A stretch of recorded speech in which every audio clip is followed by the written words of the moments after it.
Yeah, boys.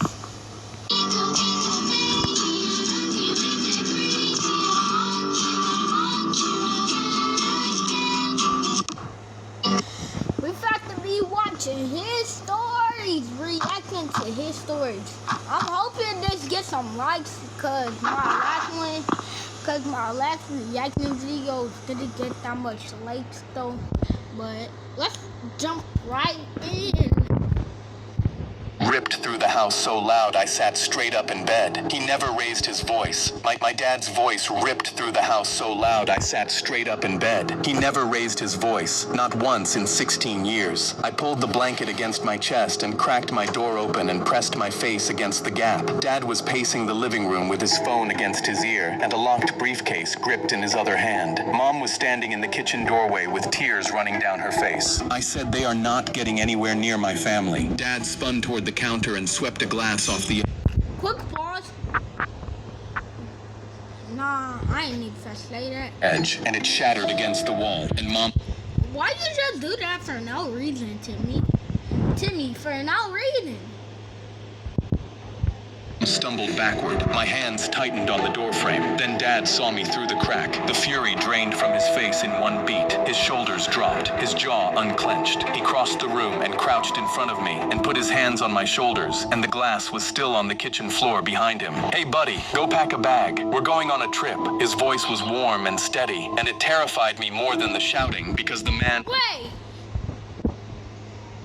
Is this the reason he's wanted for the FBI? Because it says my dad was wanted on the FBI list. So I think they're moving just for him not to be on the FBI list no more.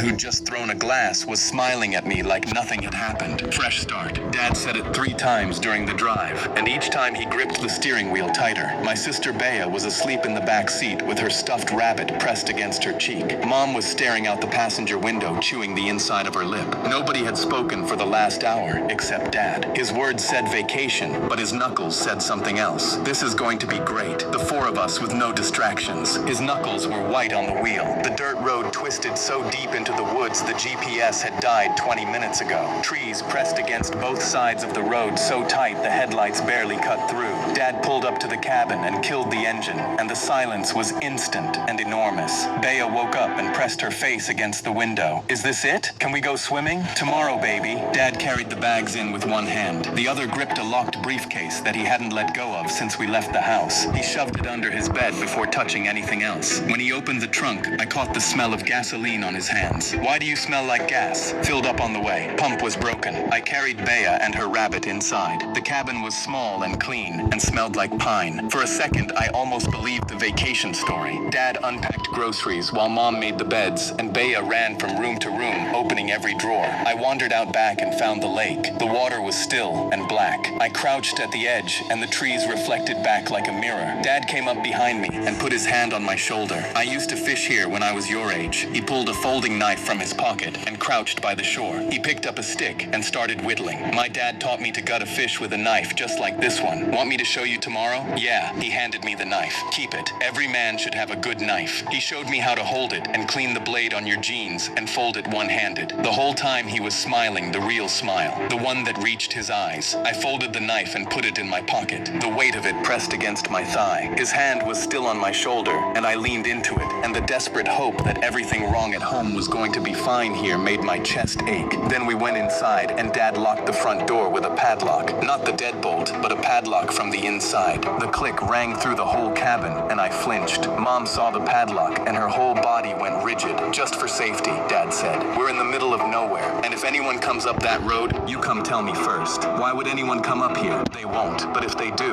He held out his hand. "Phones." "What?" "No distractions this week. That's the whole point of a fresh start." Mom handed hers over without looking at him. I held mine for a beat. Wait, y'all.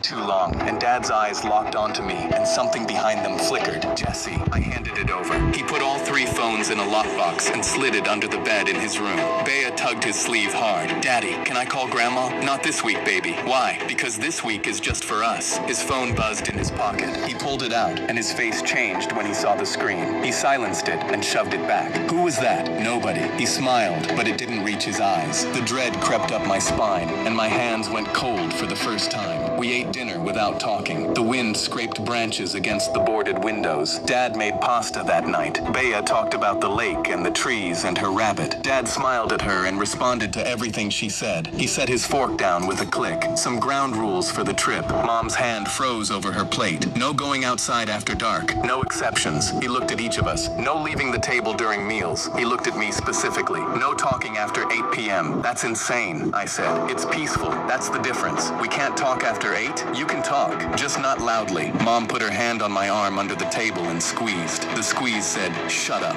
That squeeze said everything her face didn't. After dinner, I cornered her in the hallway. What's going on? She wouldn't meet my eyes. Your father's been under a lot of stress at work. This isn't stress. He padlocked the door. Just do what he says. She grabbed both my hands, and her grip was shaking. Please, Jesse, it'll be over soon. What'll be over? What's he afraid of? People. What people? The kind that don't knock. She walked away. Bea was in the bunk room arranging her rabbit on the pillow. Jesse, this cabin is so cool. Can we go fishing tomorrow? Yeah, Bea, we can go fishing. I dropped onto the edge of her bed and she climbed into my lap. The knife in my pocket pressed against my thigh. The padlock on the front door pressed against my mind. My 7-year-old sister was asking about fishing, while the fear crushed my ribs. Hammering jolted me awake. Dad was in the living room with a box of nails and a hammer, and he was nailing a board across the front window. What are you doing? Keeping us safe. From what? He drove the next nail so hard the wall cracked. There are animals out here. Bears. I don't want Bea near the glass. I gripped the door frame because there hadn't been bears in this part of the state for 30 years. He nailed the second window, then the third. Bea trailed him from room to room, clutching her rabbit. Daddy, are the bears really scary? Very scary, baby. Scarier than the dark. Much scarier. She held her rabbit tighter and pressed close to his leg. He put his hand on her head without breaking stride and kept nailing. The tenderness of that gesture made my skin crawl. The same hand hammering boards over windows was resting gently on his daughter's hair. He hung blankets over every window, and the cabin went from bright to dim to caved off.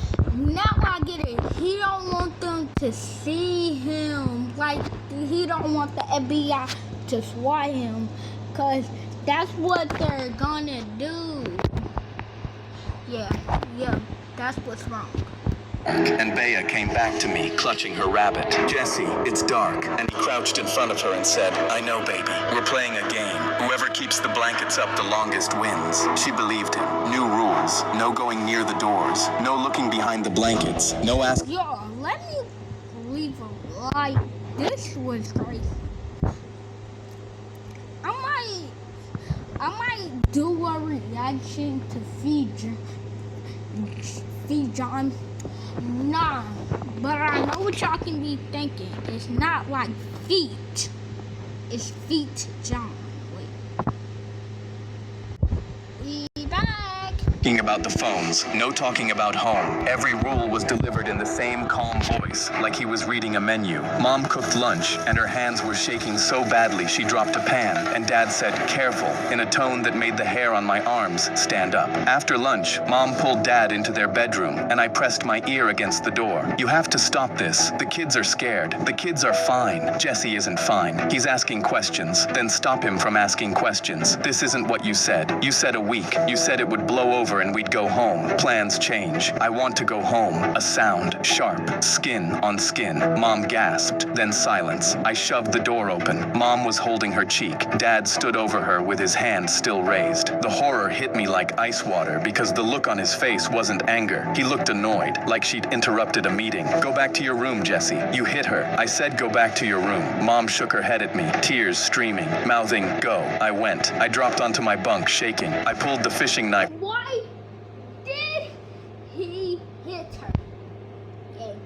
Just because Jesse was about to find out the real truth. Yay! Clap it up, clap it up, clap it up.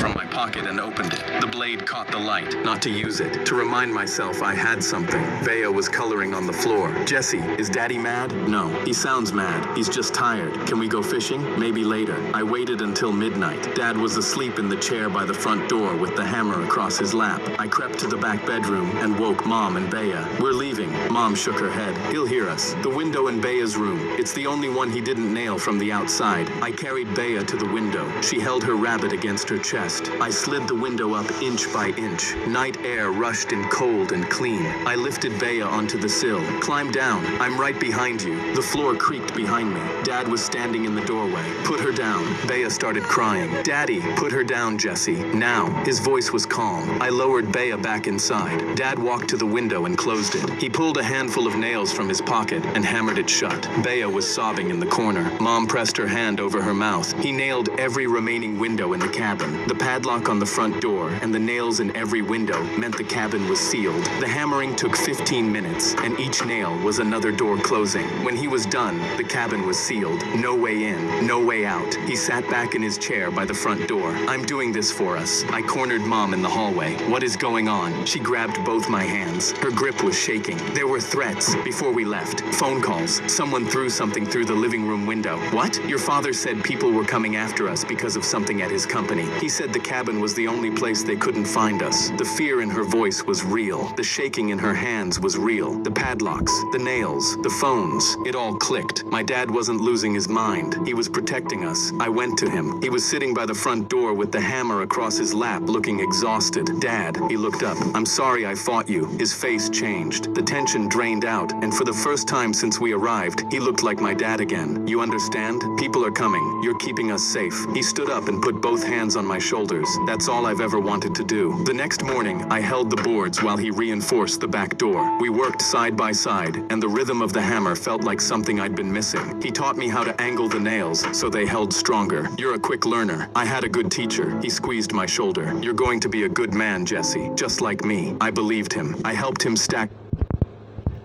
Yo, wait, I'll be back in 3, 2, 1.